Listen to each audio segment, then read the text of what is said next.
You are listening to the Cattle Call Podcast. This is the place where computer-aided design and drafting meets humor and practicality, with a touch of business acumen thrown in for fun.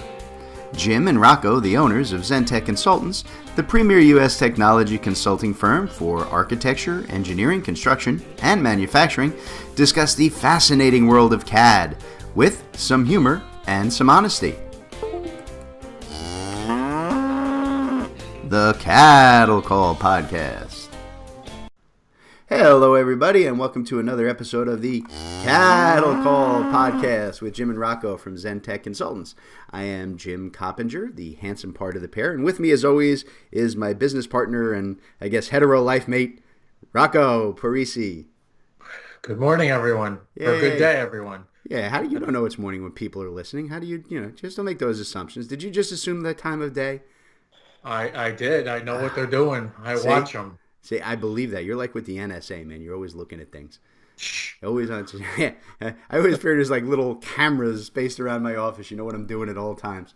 So, all right. So today, I want to introduce you guys. We've got with us today George Ogorodnik here. He's from Zentech. He's our manufacturing solutions engineer, and he's also our resident 3D modeling expert. Say hello to everybody, George. Hello, everybody. It's a pleasure to be here with you, Jim. See, it's a pleasure to be with Jim. He didn't say Rocco. He said it's nice to be with Jim. See? Wow. You see there? I'm the good guy in this partnership. That's how it works. So, I like it that way. So it's all good.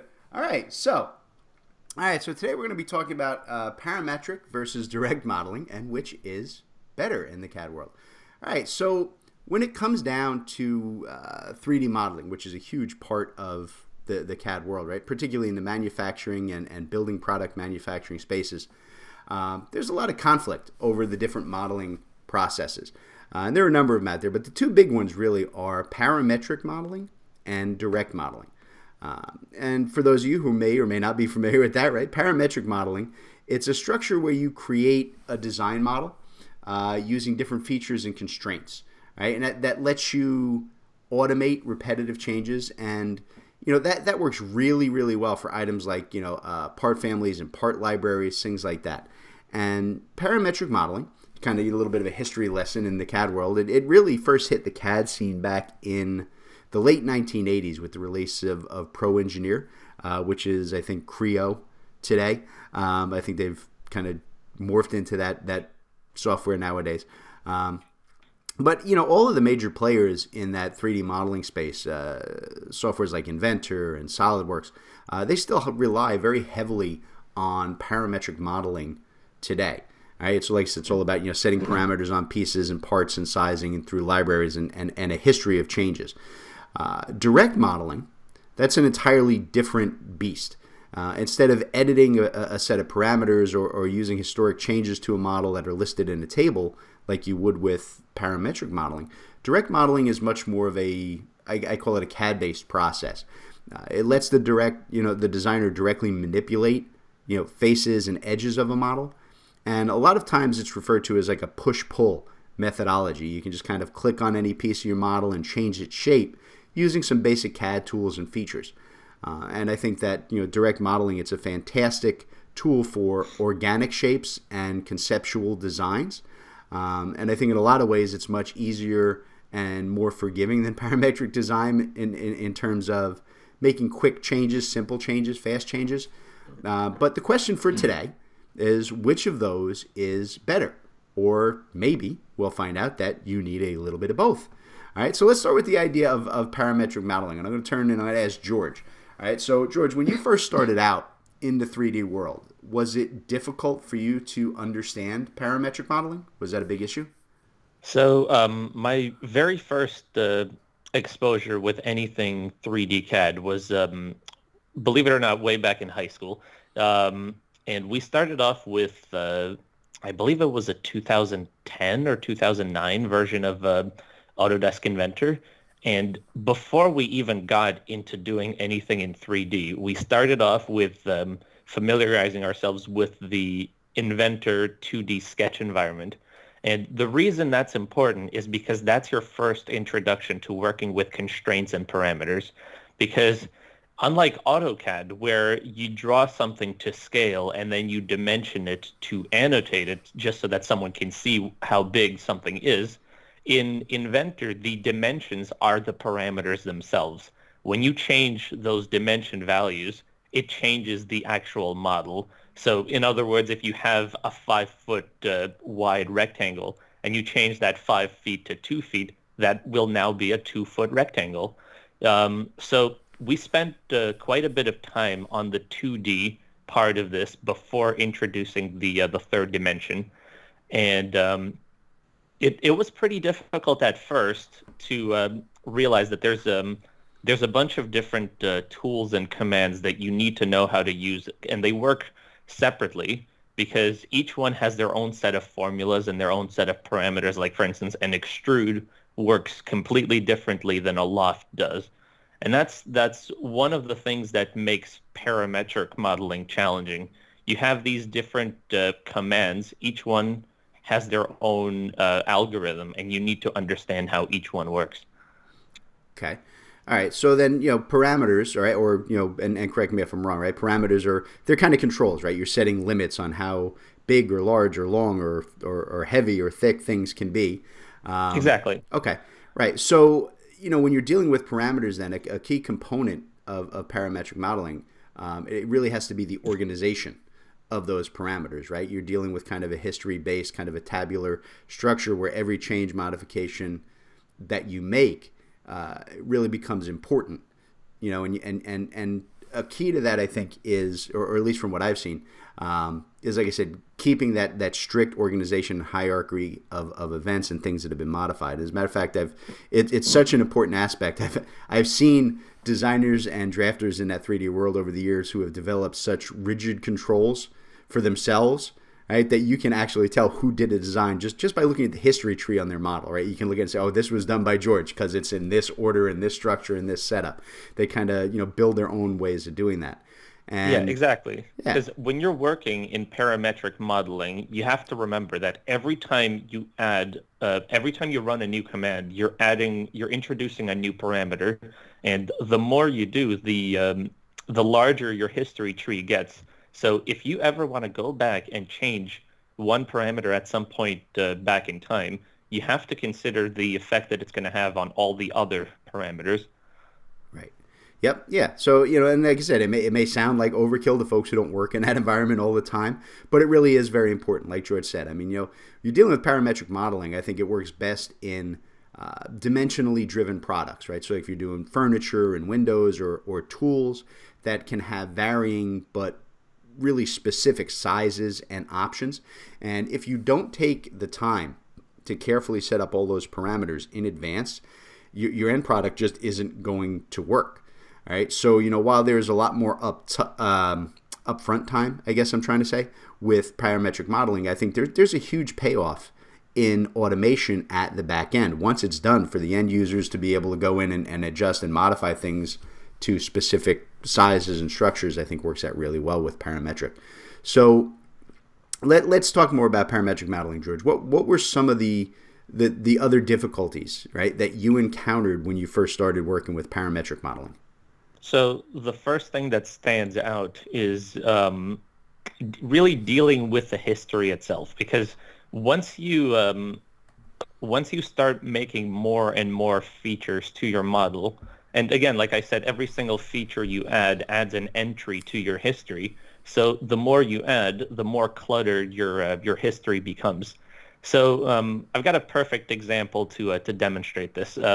Again, back in high school when we were doing these projects for our design and development class, I decided to make a model of, I don't even remember what it was at this point. It was a model of, I think, like a popular character from some show.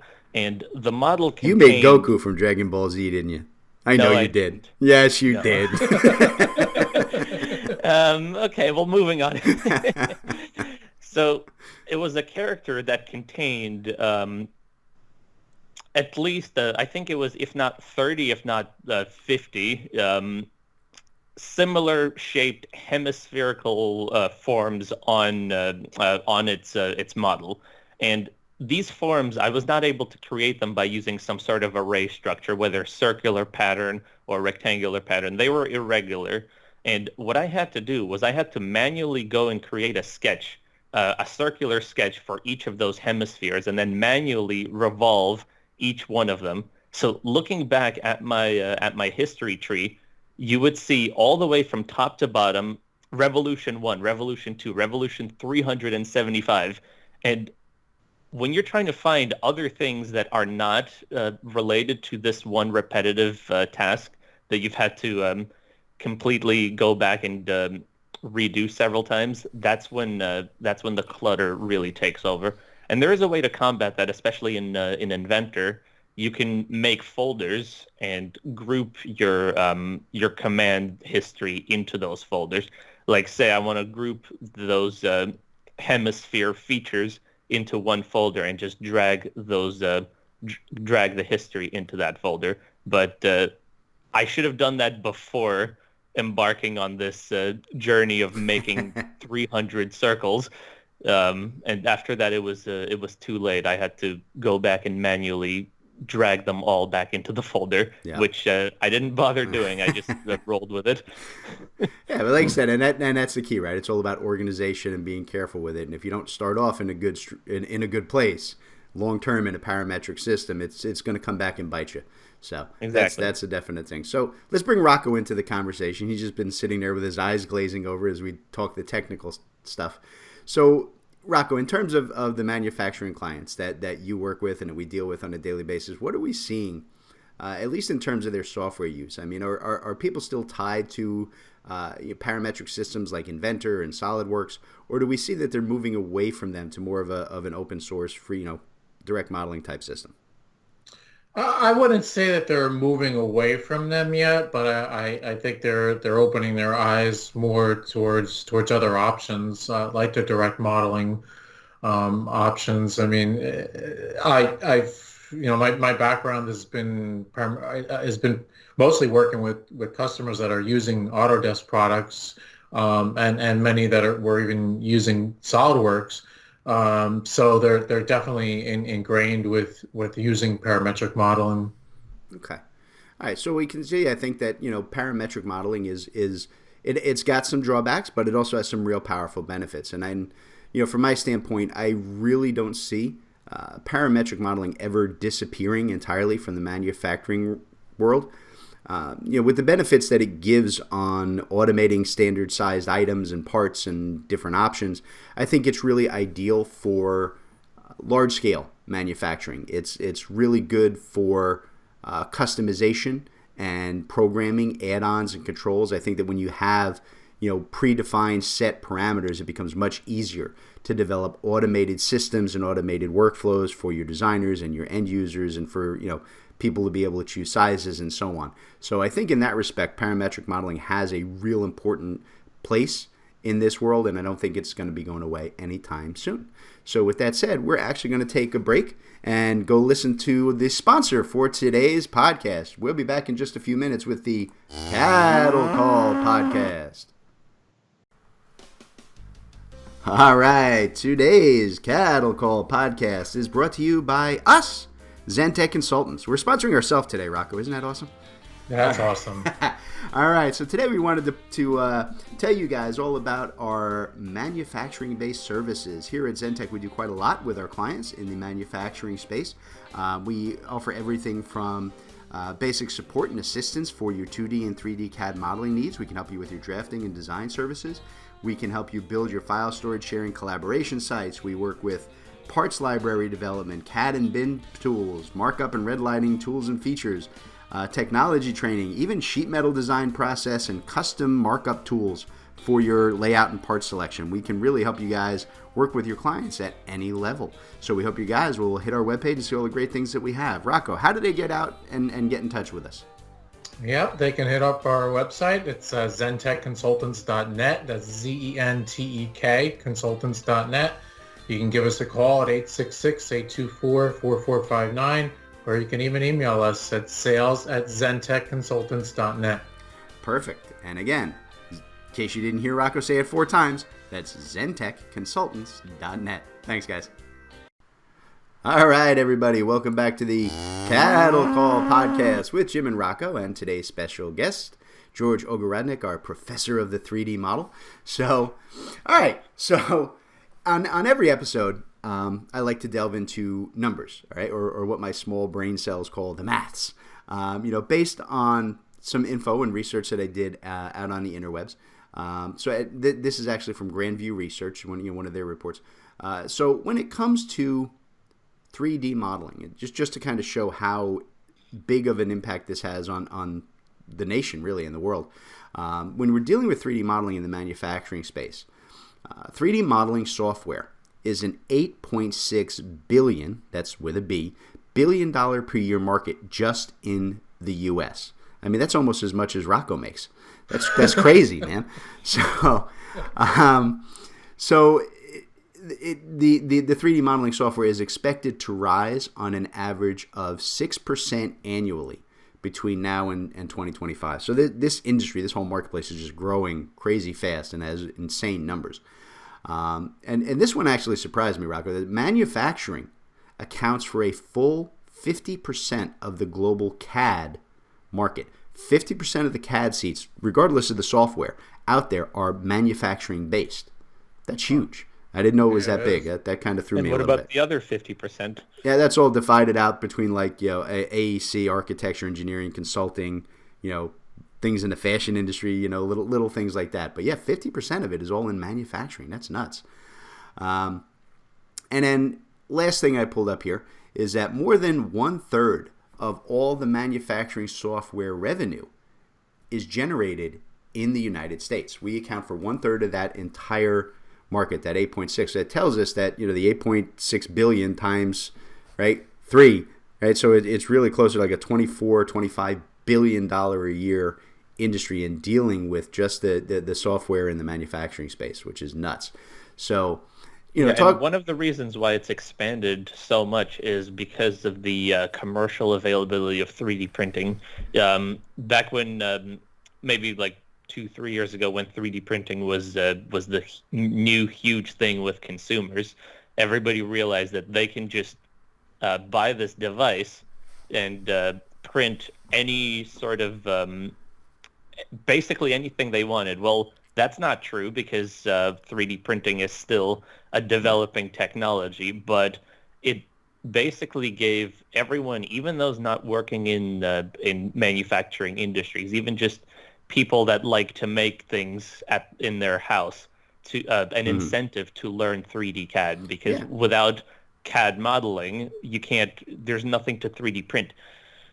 Yeah, it's actually crazy. I was just speaking of 3D printing like that. I actually got it was a news article. Somebody emailed me something yesterday, had a little link, and I went in just talking about 3D modeling, 3D printing. That someone was showing that their wife had broken her leg, and rather than using a traditional paper mache type cast, they actually printed up a 3D cast that was it was the vinyl polymer, and it had holes in it, so that the cast was there and it could hold the leg static, and she could stand on it and take showers and bathe without having all the traditional problems that go along. So 3D modeling, 3D printing has an incredible amount of application, even just outside of that base manufacturing space. It's an excellent point. So it was pretty neat. I thought it was cool. So, all right. So again, getting back to, we were talking about parametric versus direct modeling. So, it seems that, like I said, parametric modeling is still kind of the leader in the race between the two, but I think that's changing. I think a lot of people have been resistant to the idea of direct modeling, and I think it's because they spent so much time and effort, mastering that parametric design process, because that was the one that came out first. So, either they're not comfortable with the freeform aspects of direct modeling, or, maybe they just see it as a threat to their job, right? I spent 20 years learning how to do this. Now I got to learn a whole new thing. And anybody can do that. It's easier. They don't like that. So, with the fact that, the manufacturing design world here is so big and it accounts for so much of the CAD market, I think that, the choice of which method or methods you use can have an extreme impact on, your company's bottom line. So I'm going to kick this back at you, George. So, like I said, you started off in the parametric world. That's where you first learned. You cut your teeth on that. So when you first got exposed to it, what was your first impression of direct modeling? So the first time I really had to deal with direct modeling was when I had to learn BricsCAD. So at first, like I'll be honest, it stumped me.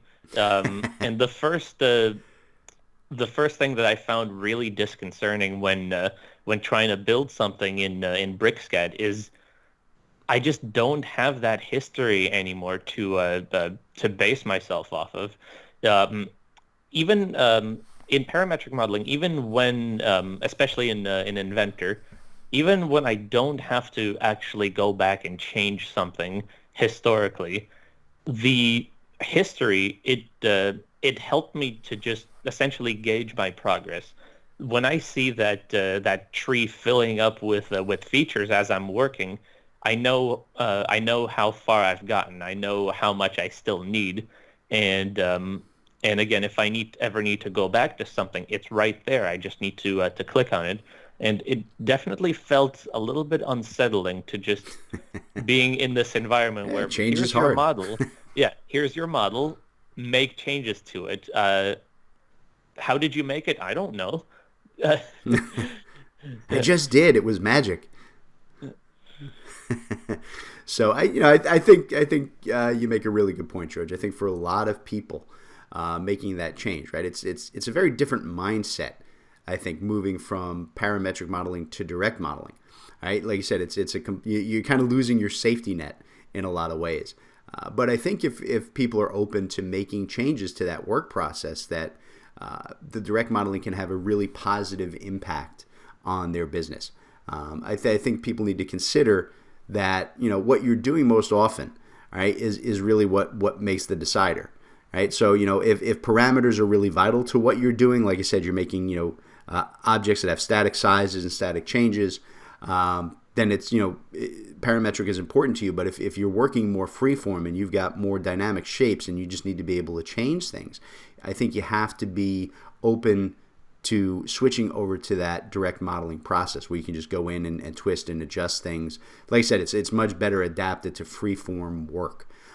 yeah. And I think what happens a lot of times, people get nervous because, like you said, right, it's this that's not the way I've always done it, right? And people are very nervous about that change, right? And I'm a big believer that change can be really good so long as it's intelligent change, right? And it's going to give you benefits. So Yeah, and one thing I really liked after getting over my fear of direct modeling, one thing that I liked right away is the ability to make these quick localized changes on your model without having to worry about the lasting effect that it's going to have on the other features. And that was one of the things that I really liked about Fusion 360's environment, which I've been working with Inventor since 2011. I'm surprised it took me that long to get my hands on Fusion 360. But when I realized that Fusion 360, even though it's based off of Inventor's history, the work timeline that you have in Fusion is directly based off of that model history tree that you have in Inventor. But you have the ability at any time you want to just turn it off. And as soon as you turn that history off, you can make changes. Your model essentially converts into a single solid without these individual features. So if I just made something so complex with like 100 different features, once I turn my history off, I can make maybe go and make this one hole slightly bigger and not have to worry about the thickness of the material around that hole. Basically, as soon as you turn that history off, you are now in direct mode. And anything that you do is going to be like, you're only going to be making changes to that one specific thing. You don't even have to consider all the other features and how they're generated. You just do what you need to do. And that, I think, is one of the best things about direct modeling. yeah, definitely a plus. So all right, so Rocco, let's bring you back in here. So like I said, we're talking about the different modeling processes today, and I was wondering, does that actually even come up when you're talking to clients, or clients just kind of married to the idea of using the software that they've always used and what they have in house, or do they consider these needs? It ultimately depends on who the customer is, right? I mean, if you're a larger customer and you've been working in parametric modeling, it's hard to change the mindset. One person could be open to a change of mindset, but trying to change the culture within a larger company is more difficult. With a smaller firm or somebody who's looking to really cut costs, or a startup, they're definitely more open to the idea of direct modeling. So I think it'll take time. It's going to take exposure to the different methodology before anybody really considers moving in that direction. Okay. But it doesn't come up too often. Although we obviously sell BricsCAD, and so we're opening up people's eyes to it, and so there's definitely starting to question, well, what are the differences? Why should I move in that direction? See, and that's why we do this brilliant podcast, and we had George on today to help us decide. So that's why. So all right, so George, then, so like I said, I'm a big fan. I love the idea and the ease of free-form modeling. But let's be fair about it, right? Nothing in the world is ever perfect. So we talked about the benefits of the direct modeling and how easy it is to work with. But what are the drawbacks? Right? We talked about the negatives of the parametric. What are the negatives of direct modeling? What have you seen? So right off the top of my head, one thing that I really miss about working in a pure direct modeling environment that I kind of took for granted when doing it in parametric mode, is the ability to quickly be able to target a specific feature for a change. Again, going back to my example of I have a complex design with one specific screw hole somewhere, and I just need to change maybe the thread size or the diameter of the hole. In parametric modeling, all that takes is to go in my tree, find that feature, click on it, and just change one parameter. Maybe it's I have to change a 2 to a 5, and then press enter, and that's it. I don't have to rotate the model around, manually find my hole, and redefine that feature by maybe push-pulling it, or deleting some feature and redefining it. So that was one of the things that really lacked in BricsCAD. And the other thing about having those parameters when you're working in a purely parametric environment is those parameters are always there by default. You don't have to consider having to go back and create those parameters just in case you might need them. Whereas BricsCAD, which, believe it or not, does offer quite a bit of parametric capability, the difference between those parameters in BricsCAD and in Inventor, in BricsCAD, you have to consider that. You have to make a conscious decision to put a parameter there, knowing that you're going to go back and edit it at some point in the future. In Inventor, as long as you make a new feature, as long as you run a new command, it's going to have a parameter attached to it, and those parameters are created regardless of whether you actually are going to need them. Right. So it does put in a lot of additional, I would think with that, right? It does kind of increase the size, and it does add a lot of potential, data, like you said, that's in place that you don't really need. But that's not a bad thing. Like I said, they're there and they're built for you. So, to kind of sum it up, I think in the end, I think it really all comes down to what it is that you're doing in that manufacturing space. For some products, parametric tools are ideal, and for others, right, the ability to go in and make quick changes to a design, or odd shapes and things that are a little bit more random, different sweeps and curves and so on. Those random changes to a design, I think direct modeling works much better for that kind of setup.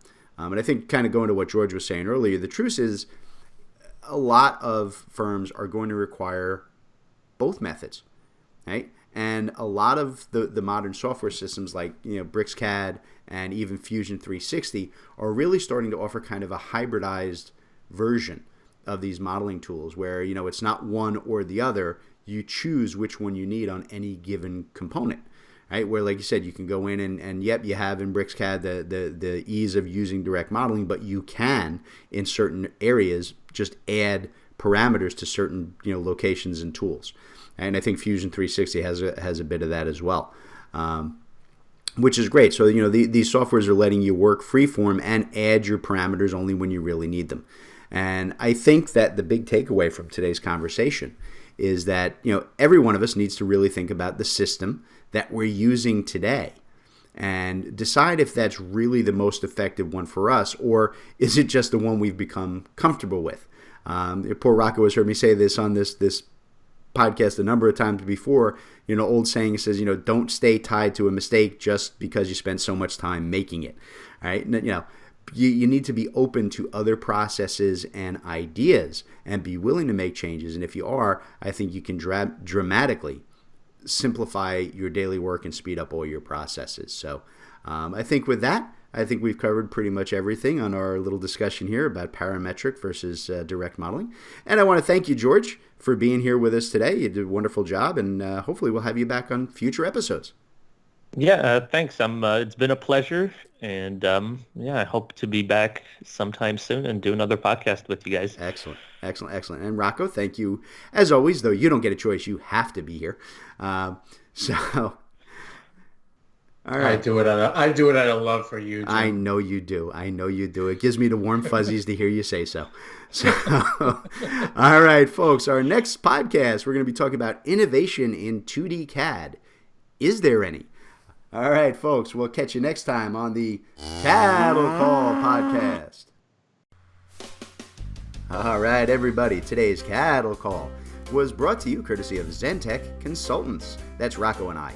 Zentech Consultants works with design and manufacturing firms to help our clients purchase and implement the software that they need in these complex industries. We provide a single point of contact for clients to buy, develop, and learn the most vital software systems for your specific needs. Zentech strives to be your trusted technology partner from your initial needs all the way through long-term support and training for your entire staff. So Rocco, why don't you tell them how to reach out to Zentech?